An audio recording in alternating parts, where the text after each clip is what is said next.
Valverde, vuelve. ¿Qué debe pensar Ernesto Valverde viendo esto tan patético del Barça? A mí ese Barça me da pena. ¿Y a ti?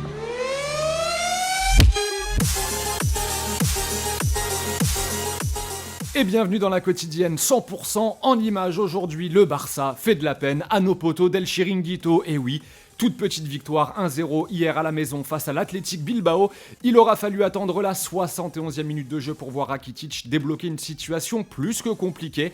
Et certains en Espagne aujourd'hui commencent même à dire que c'était mieux avec Ernesto Valverde. Voilà où on en est. Bon, ils la veulent, cette Liga, nous dit Sport aujourd'hui. Et malheureusement, toujours pas de but pour Antoine Griezmann, sorti à la 65e hier. C'est son 7e match consécutif sans marquer. Mais l'essentiel est là, le Barça reste dans la course au titre. Et en parlant de ça, dans la dernière quotidienne, nous vous demandions qui était votre favori pour le titre en Liga. Les deux commentaires sélectionnés, alors grosse majorité de Real dans les commentaires. Et oui, Hector nous dit le Real car ils ont plus envie de gagner que le Barça avec un Benzema en forme. Alors que Messi, contrairement à lui, n'est pas en jambes.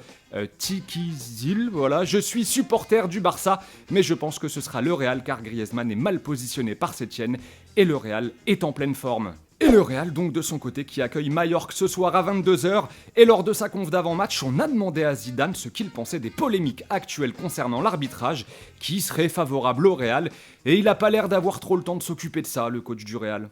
J'ai pas d'opinion à avoir, je sais que c'est comme ça, enfin c'est l'opinion publique qui parle, il y a des choses qui se disent et moi ce que je dois faire c'est juste me concentrer sur mon travail à moi, notre travail, ce que l'on est en train de faire de bien actuellement et on n'a rien gagné, rien du tout, donc voilà, qu'on reste concentré sur ce qu'on est en train de faire de bien. Allez, un peu de ballon dans la quotidienne, on a trouvé un héros. Oui, les potos, en D2 costaricienne, le gars, Miguel Marin, joueur du Sporting, rentre à la 75e face à Escassu Senia. Voilà, bon, il y a 0-0 au tableau d'affichage, et si son équipe l'emporte, elle monte en première division. Bon, Miguel Marin rentre, pile au moment où son équipe bénéficie d'un coup franc, et c'est lui qui s'en charge. Vous avez deviné la suite. Entra el cobre, está Miguel, le va a pegar el disparo.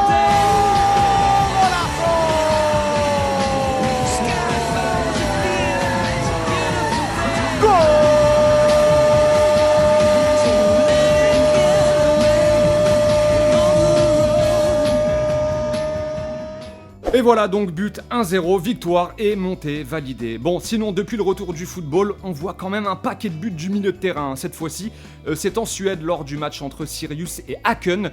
Une pensée pour le gardien qui s'est quand même mangé le poteau.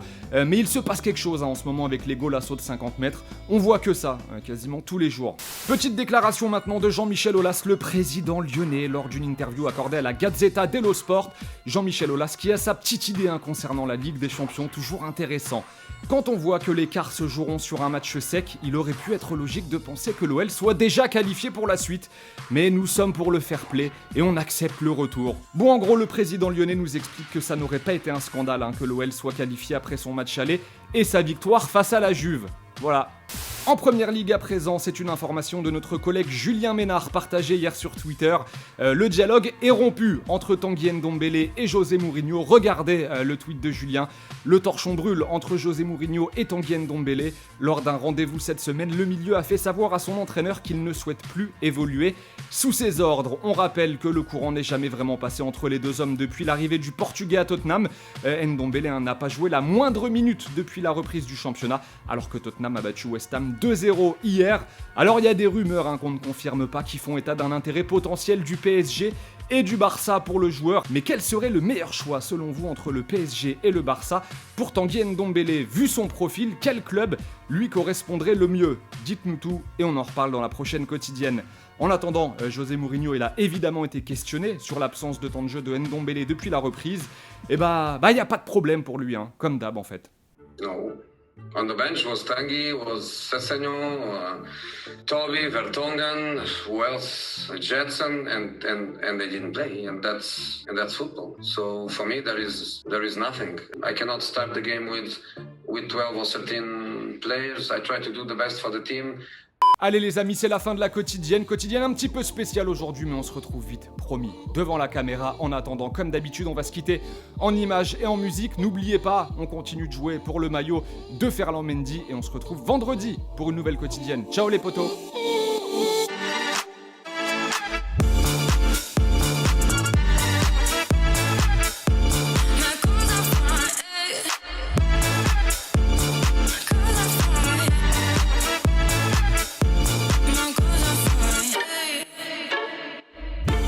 Les potos, vous avez kiffé cette vidéo? Regardez, il y en a encore juste 2 ici, là. Mais ce qui compte le plus, c'est de s'abonner juste ici. Allez, clique.